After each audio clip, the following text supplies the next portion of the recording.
watching Hillary Clinton's performance yesterday in Benghazi hearings and in answering email questions in Benghazi hearings, it seems like the wheels have fallen off her campaign entirely.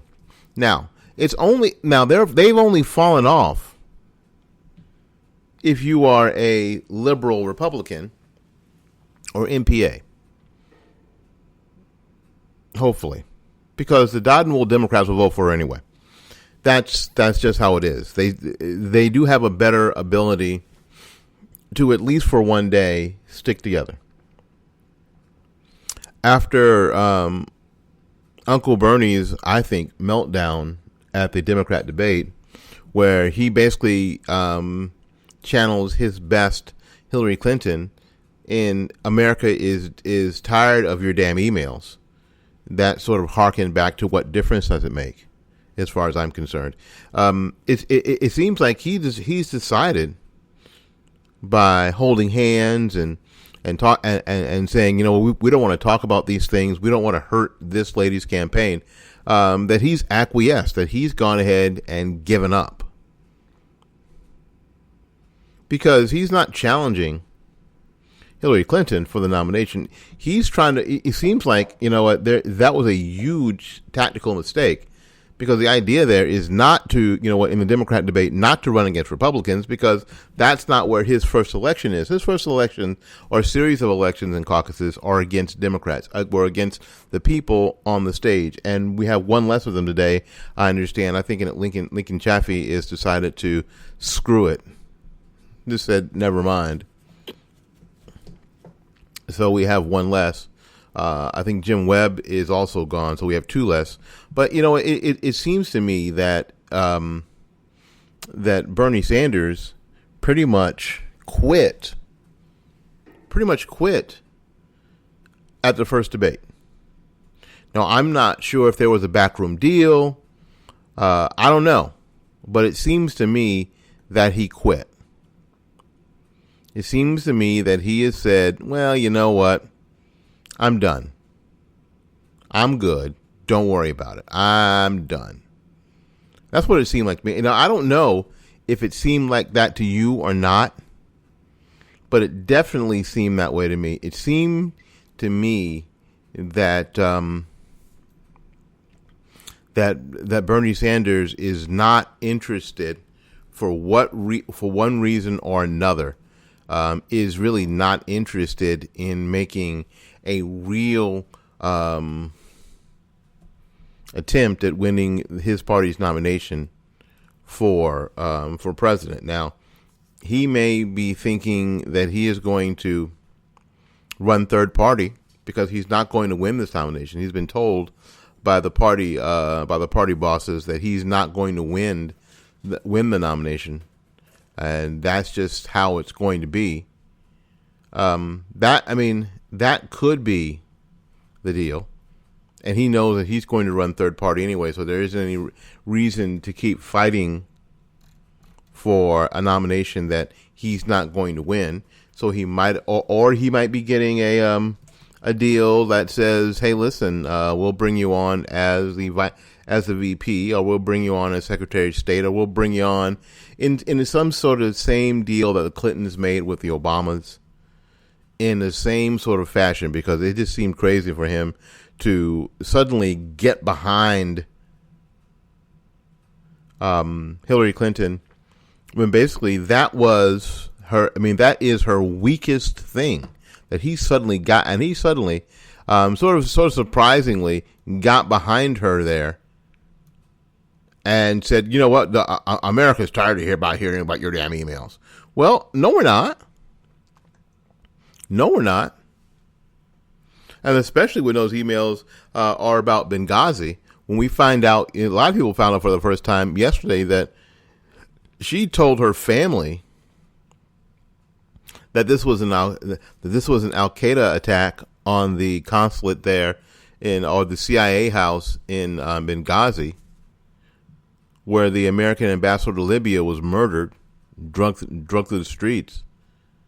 That while she was telling the American public, while while she was telling the American public that it was having to do with this horrible video that was on YouTube. Well, that's interesting. That 2 days beforehand, you were telling your family, you were telling your daughter that it had to do with a terrorist attack, but you were telling the American public and the families of those that were murdered it had something to do with that horrible video. And everybody in the administration was going with that. Susan Rice went on 5 of the Sunday shows and repeated the same load of crap on every single one. And now you're trying to throw Susan Rice under the bus, saying, well, the fact of the matter is that somebody is lying. That's the deal. Somebody's lying. And Secretary Clinton, you were in charge. You were the head bitch which was in charge. All these things happened on your watch while you were in charge. So there's nobody else to blame it on. There's nobody else to pass it on. Nobody got fired. The ambassador to Libya was killed. 3 other people who were trying to protect him were also killed. Nobody answered the question, why was the ambassador to Libya in Benghazi? What was he doing there? What did he meet the Turkish president about? Nobody's willing to answer any of these questions. Nobody is willing to answer any of these questions.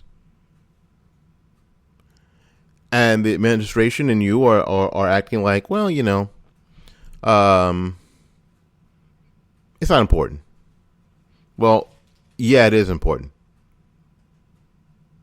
What went on there? Now, when I was doing the Liberty Newscast, we talked about this on my Blog Talk Radio show when it happened, and I told you, and you can go back to the Blog Talk Radio archives, I told you that this was about gun running. I told you that about the same time a ship got there and it was full of humanitarian aids and guns. I told you that. This was about gun running. The CIA was involved. The CIA didn't want to get involved in it, but the State Department got involved in gun running. Yeah, nice job. And when it all went bad, a decision had to be made whether they were going to go in and help anybody because they knew that the records and the evidence would be destroyed, and they needed a cover up. And the best way was to go ahead and let those records be destroyed, and they were. And just like an episode of Scandal, there were innocent people, who had to sort of give who had to give up the ghost, had to give their lives up to protect the whole thing. There's a clip on a commercial on the Science Channel that talks about the astronaut corps.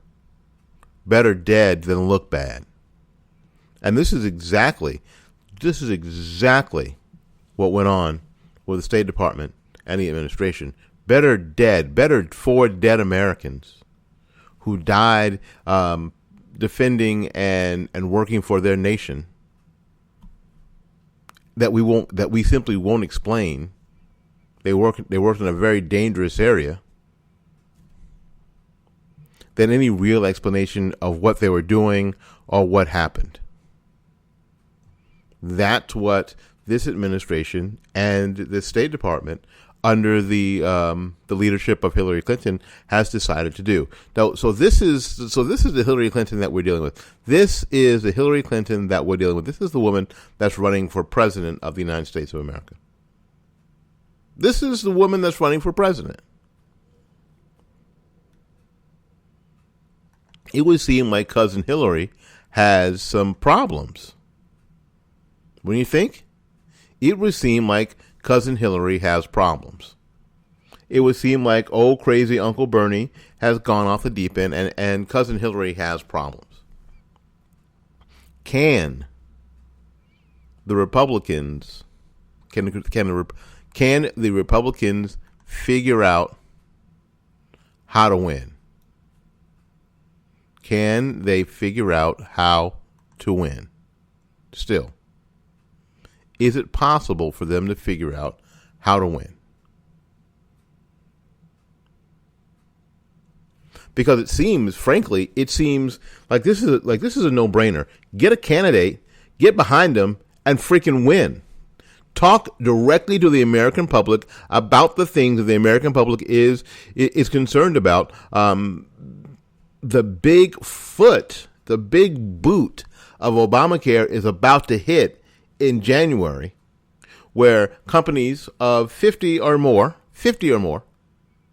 are going to have to provide health care for their employees. Now, this is the very same thing that's been pushed back and pushed back and pushed back. That got pushed back over an election cycle because they knew if this part of the law went into effect before 2012, Barack Obama would not be president.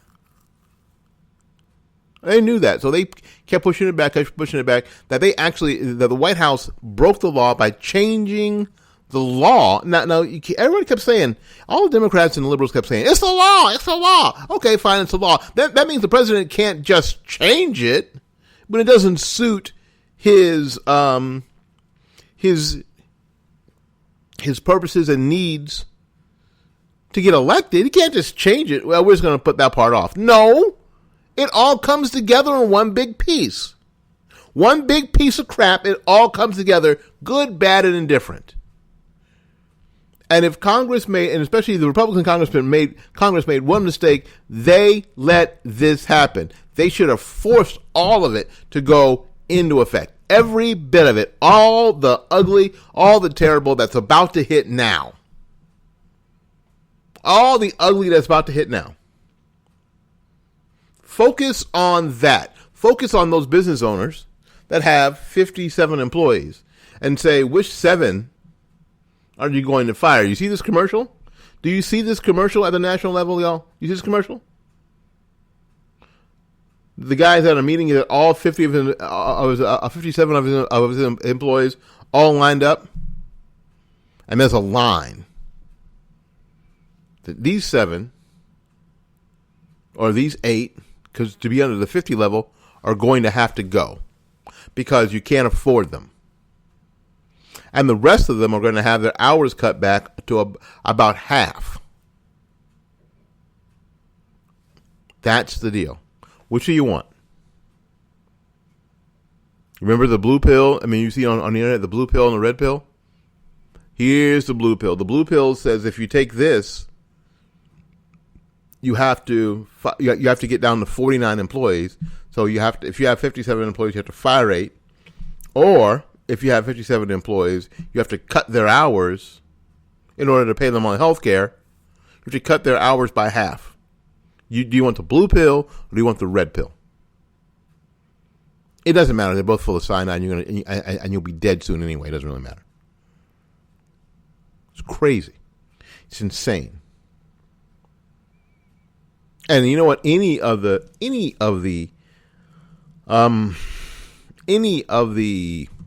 with the exception of Donald Trump, and I'll tell you why in a second. When we get back from break, we take a break. Any of them except Donald Trump could easily push that message to the American public, especially those who own small businesses. This whole idea of forcing businesses to pay for their employees' health care is one of those things that were aimed at in the mind of the American people. It's funny, when I talk to liberals, they're always thinking about Walmart, they're always thinking about Target, they're always thinking about big companies, and because they're not trying to get the mom and pop place that may be light manufacturing or an automobile engine place that may have 60 employees. That's not who they were trying to get. But you know what? In your avarice and your hate of the big box stores, you end up getting yourself.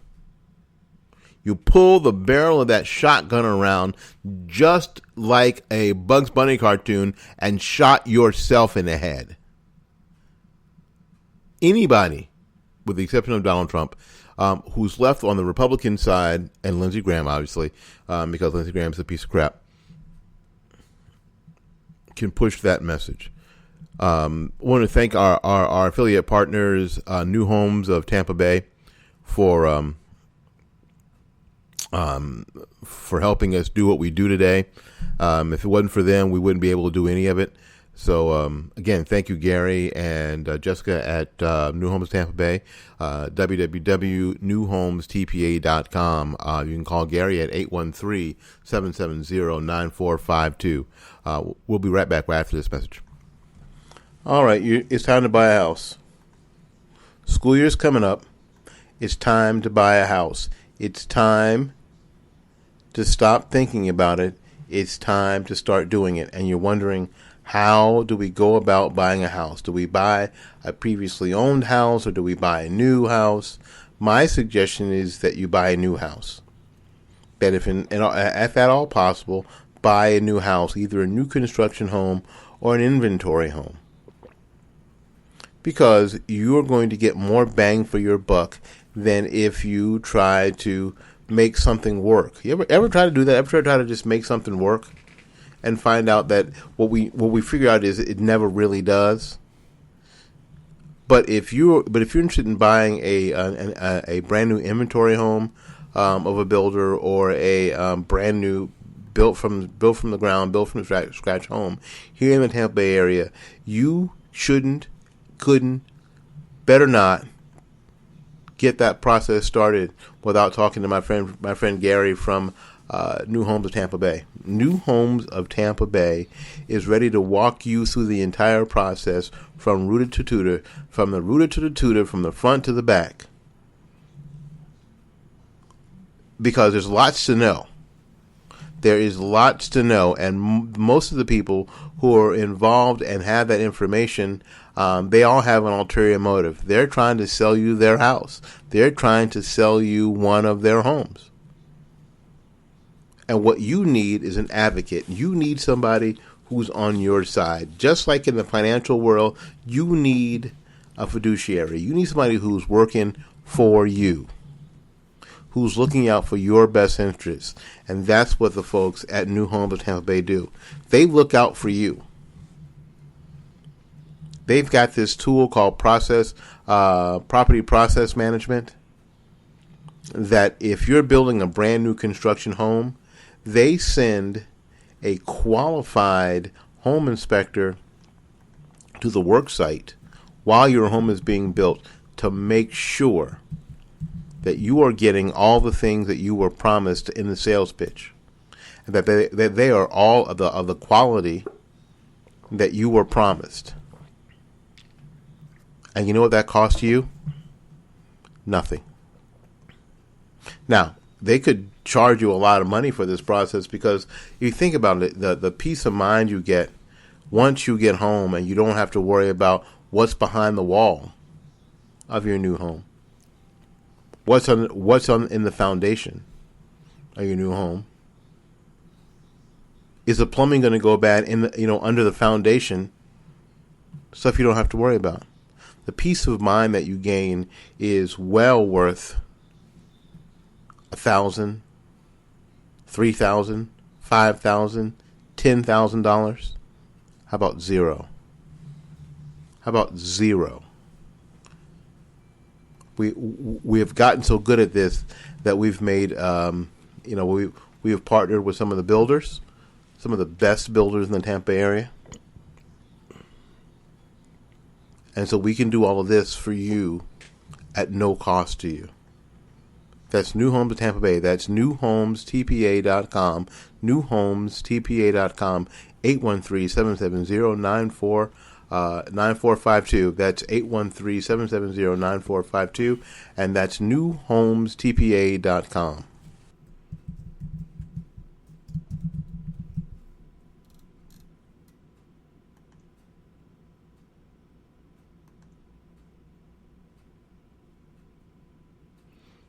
All right, we're back.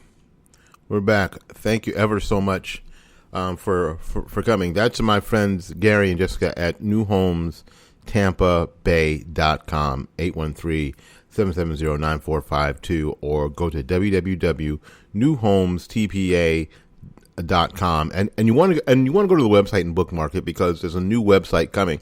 There's a new homes TPA.com .2 coming. That's simply going to blow you away. Now, this website is so chock full of information. It's going to help. It alone can help you make the decision, or helping your decision on whether you're going to purchase a new home or not. But it gives you an awful lot of information to go into the process that you wouldn't have had, frankly, any other way, other than maybe go out and get a real estate license to find out this information. And even then, you will have to practice real estate for a number of years to figure out all the ins and outs that Gary is willing to share with you and help you through for free. Because he's a good Christian man and just wants people to be in homes that are going to benefit, that they'll be able to afford and benefit them when it's time to move on to the next thing. All right, that's one of our affiliate partners, New Homes of Tampa Bay. And before we're all done, we're going to talk about our other affiliate partner, Red River Chronicle. We'll talk about them at length too, because they're amazing. We wouldn't be able to do this without our affiliate partners. We just wouldn't be able to do it. All right, listen. The discussion today has got to do with can the Republicans win the White House? You know, last time, back in 2012, to a lot of the Republican insiders, it seemed a 5-star lock that that at this point we'd be dealing with the re-election of Mitt Romney.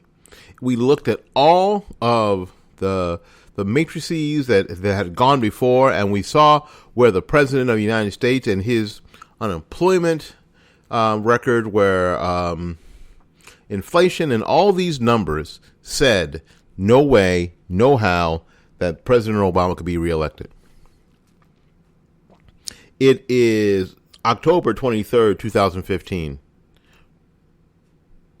Barack Obama is still president of the United States. No, he didn't suspend elections in 2012. He got reelected.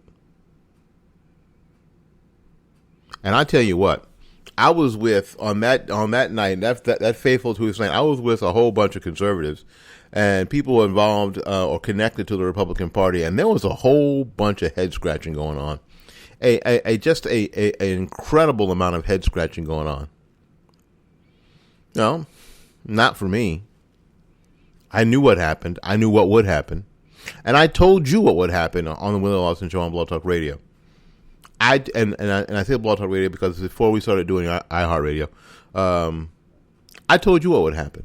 I told you that unless the Republican Party and conservatives and the Tea Party got into local politics and started getting into communities, that the Tea Party had a wonderful opportunity in 2010 after helping the Republicans win back the House of Representatives to get into the communities, to stay local. To stay, at that point, stay local. They already did, I think, the best they could do as an entity. They had gotten the House of Representatives returned to Republicans and out of Nancy Pelosi's hands. Because here's the deal: U.S. Rep elections are like local elections with national implications, because you're dealing with small areas geographically of people, and about 600,000 people in a U.S. Rep district. Fairly small, but very local. Very local. Easy to handle. So if you could do that, if they had just backed up a little bit, taking that apparatus and put it on state governments, county governments, city governments, how much more effective they have been getting the message out about things like Obamacare, things like about unemployment, how they were rigging the numbers on unemployment, how they're rigging the numbers on inflation, because the mechanism for getting information out was already in place. And they wouldn't have had to deal with the national media and the caricature that got painted of those involved in the Tea Party by the national media. Sometimes it's better just to stay local. So you had that failure in 2012, in my estimation.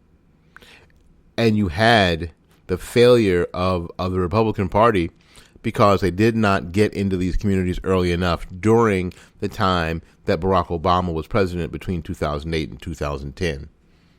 They did not decide to say, you know what, we're just going to do our best to get in these communities and do the best we can in places like Detroit and places like Chicago and places like East St. Louis, which might have staved off all that Ferguson nonsense, and places like Miami, in Dade County, places like East LA.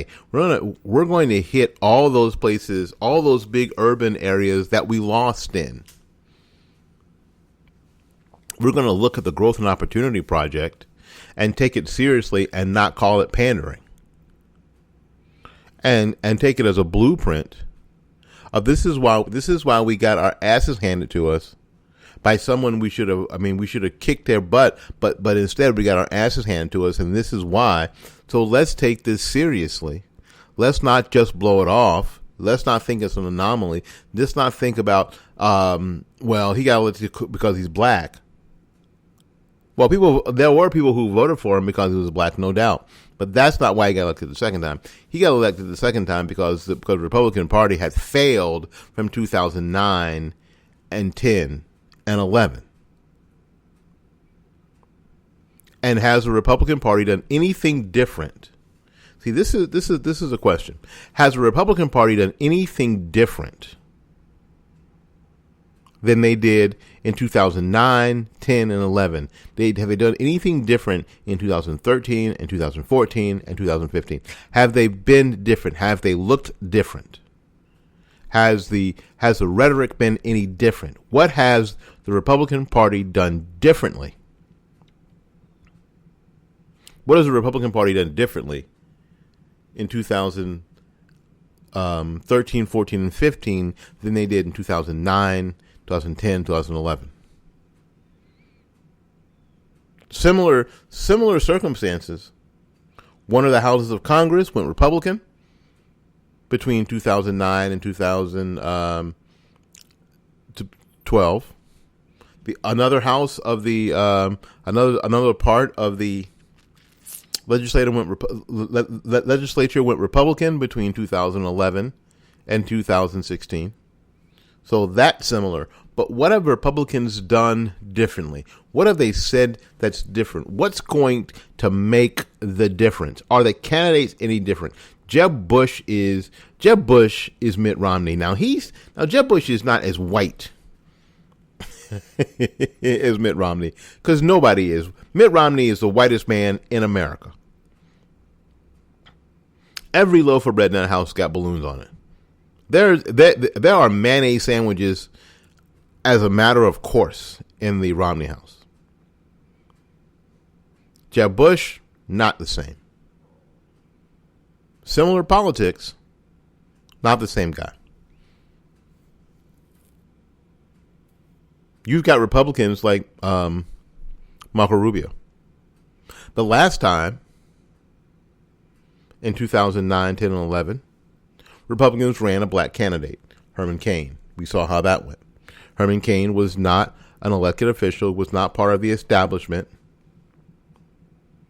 And this time, you have Dr. Ben Carson. Not an elected official, not a part of the establishment. Between 2009 and 2011, the Republicans ran somebody with the last name of Paul. And right now, the Republicans are running a guy with the last name of Paul who happens to be a doctor, just like the guy who ran before who happened to be a doctor. Right? A big difference is Donald Trump. Donald Trump threatened to run last time and now is running for president as a Republican this time. Donald Trump has said that socialized medicine works, just not here. Which is why Donald Trump can't run around talking about how bad Obamacare is, because he's already said that that it works. That socialized medicine works.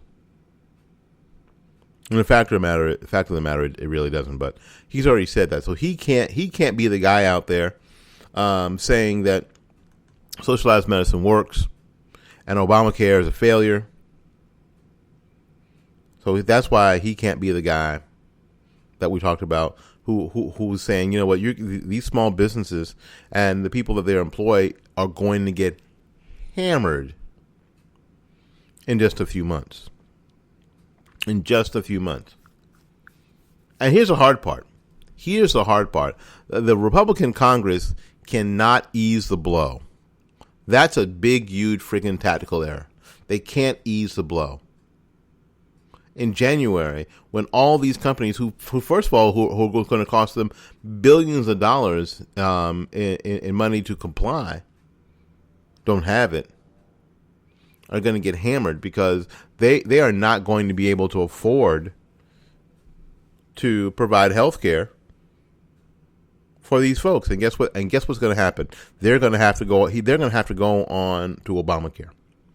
They're going to have to go sign up for some plan. Again, we've already found out some plan that has a really, really high deductible and a really high monthly payment. They can't afford the monthly payment, and if they did afford the monthly payment, it'd be a long time before they reach the deductible to get any care. That's what everybody has to look forward to. Why? Because why do I know this? And I'm not a doom and gloomer, but that's because we've already seen it.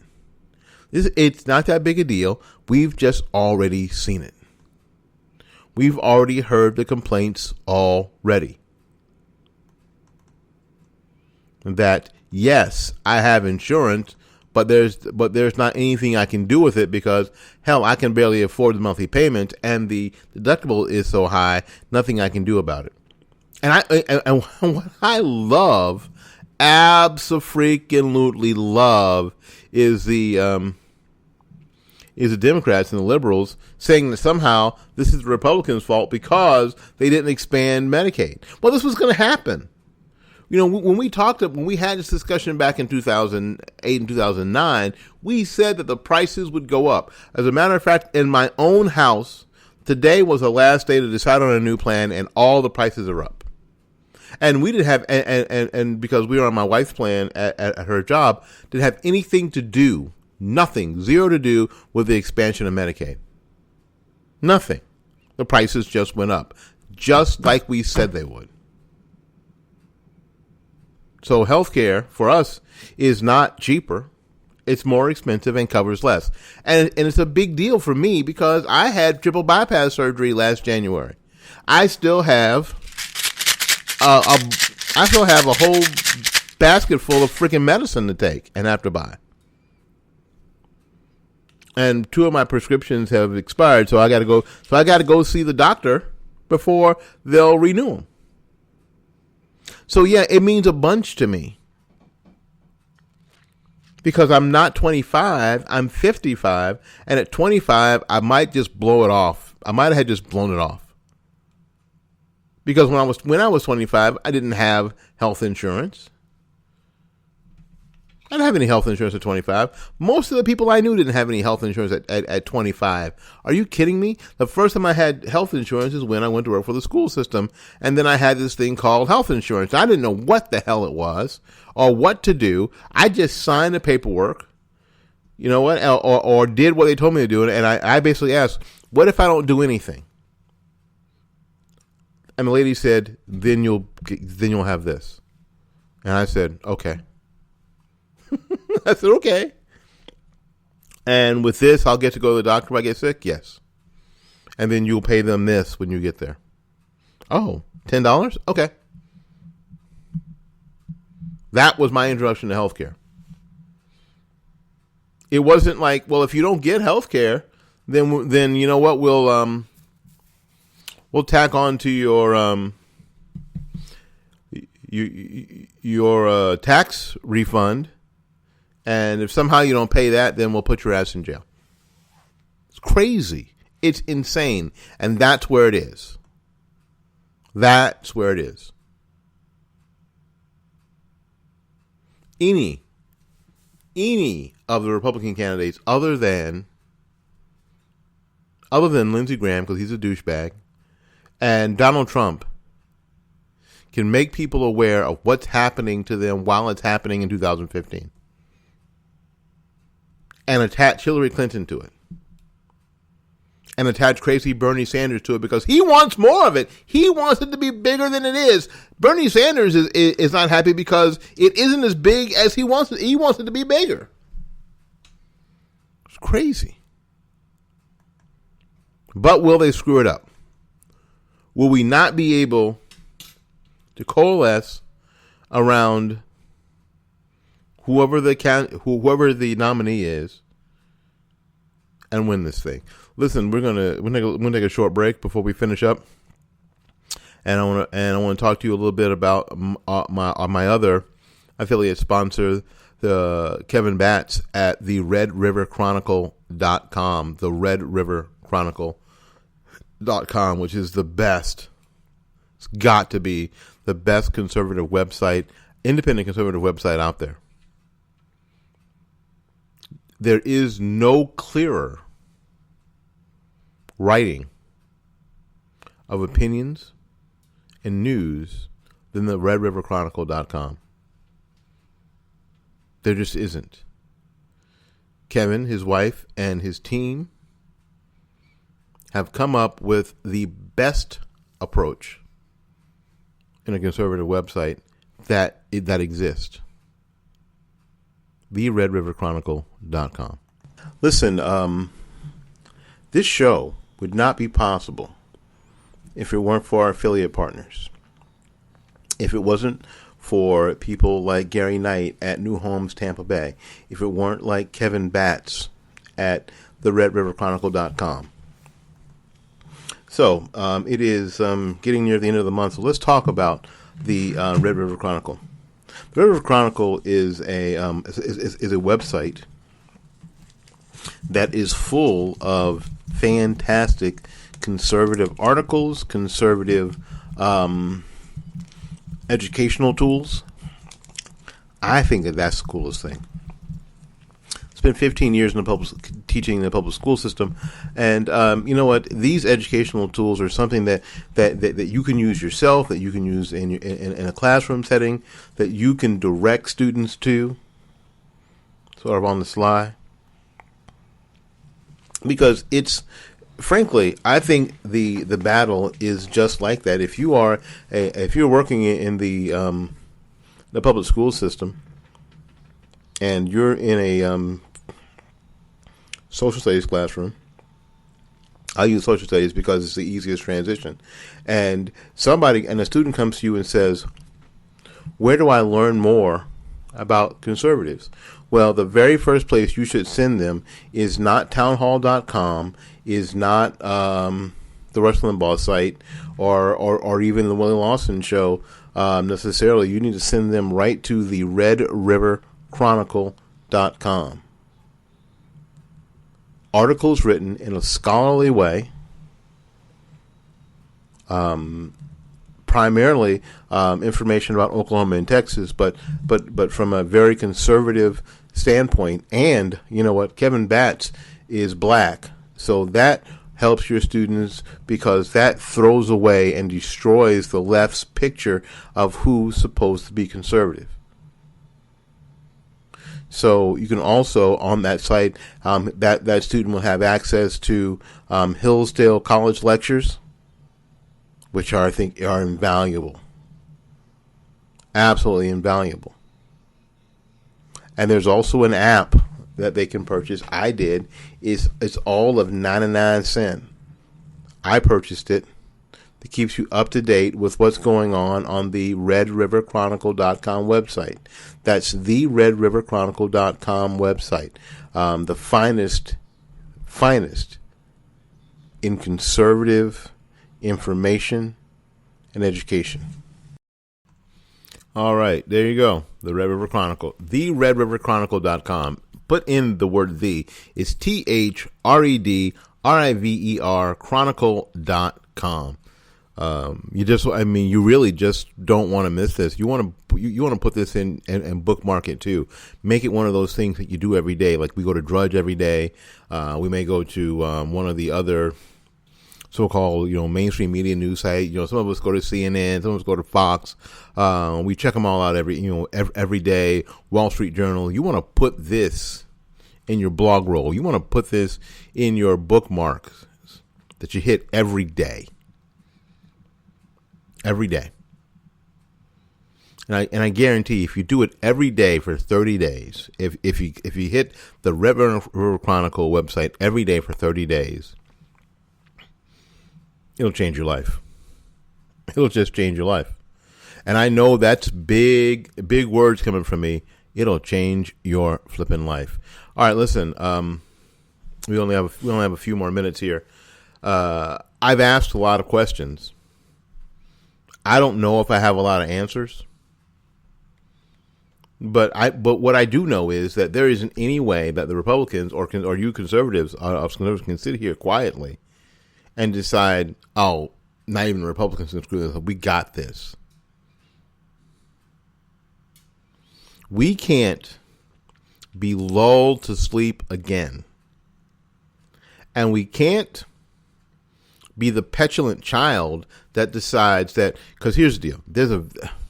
I don't think personally that there's much of a chance that Ted Cruz or Rand Paul gets the nomination of the Republicans for president. I just don't. I can't come up with a way that happens. I can't come up with a path of victory for either of them for that happening. I just can't. I just don't see it. And you can't, I don't know, maybe you can make me see it. Maybe you can come up with a simple path of victory, how these two men, Ted Cruz especially, I like Ted Cruz. I'm a Ted Cruz fan. I just don't see how in the Republican Party, the way it is now, that he goes to the convention and wins the nomination. I just don't see it. Now, if you do, send me an email at WLS860@gmail.com. That's WLS860@gmail.com. And show me a point-to-point how Ted Cruz wins the nomination. And if you are a Rand Paul devotee, tell me the very same thing. Don't send me a whole bunch of crap that I'm not going to read. Send me a point-by-point. How does Rand Paul win the Republican nomination? Point to point. Point one, first we do this. Second, we do this. Third, we do this. Fourth, we do this. And tell me how it happens. Not quite frankly that I dislike either of these men or what they say or stand for. That's not it.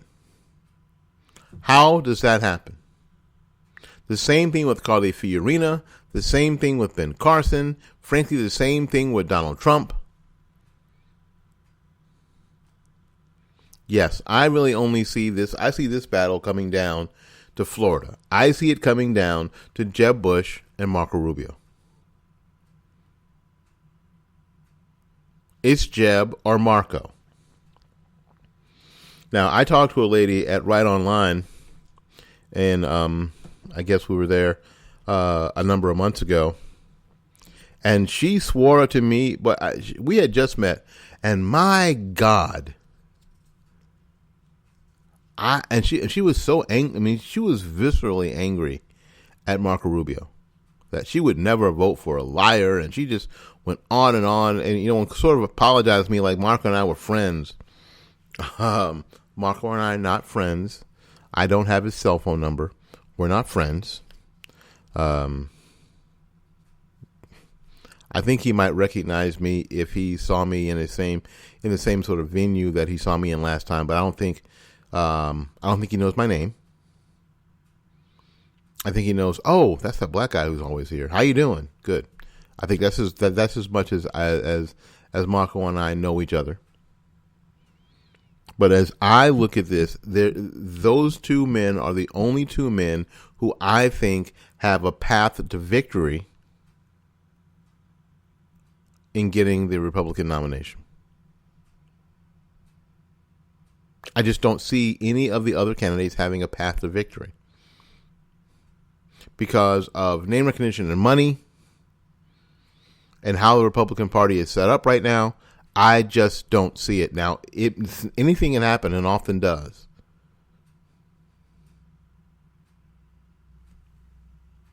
But how do they win the nomination? And if they win the nomination, how do they win?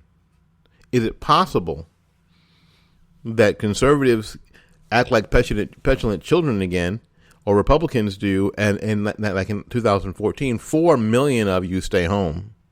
How in the hell when your country is on the damn line, do you stay home? That you don't cast a ballot? How is that possible? I don't even know how that's possible. I don't even know how you get there in your brain, how you've given up. When some of you are the first people to talk about veterans who've given everything, who've been killed and maimed and wounded, and you're just so pissed off and so arrogant that you won't get off your dead ass and go down to the voting booth, that you won't fill out an absentee ballot. It doesn't matter anyway. If that's you, I got an idea. If that's you, why don't you find a travel agent and move to Switzerland or Germany? You can live one of those places that's being overrun, invaded by Islamic terrorists. Go right ahead. What a great idea. So maybe we can get something done here. Maybe we can be the last beacon of freedom in the world. Maybe. We'll give it our best efforts, though. But if you're just going to be in the way, then why don't you just go? If you're too cynical to vote anymore, then why don't you just go? All right, I got to get out of here. Speaking of going, thanks so much for coming to the Will Austin Show here on iHeartRadio. We appreciate you being here, and we appreciate the folks at Spreaker for the new broadcaster interface. It's cool. It's got some cool stuff in it. It's got stuff like this.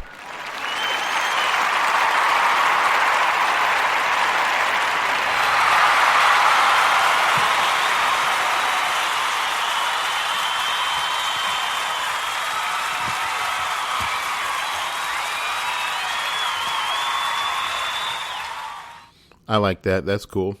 That's cool. People are laughing at my jokes. I like that. Hey, yeah. Why the chicken cross the road to get to the other side? Yeah, you gotta love that. But right now, we are out of time, and so listen. Just like always, I need you to go out there and learn something, love somebody, and for goodness sakes, take care of yourself. And make sure that you go to the RedRiverChronicle.com and to www.newhomestpa.com. Our affiliate partners, support them, support the people who support us. Until we see you again, go out there and learn something, love somebody, take care of yourself. We'll see you when we see you. Bye-bye now.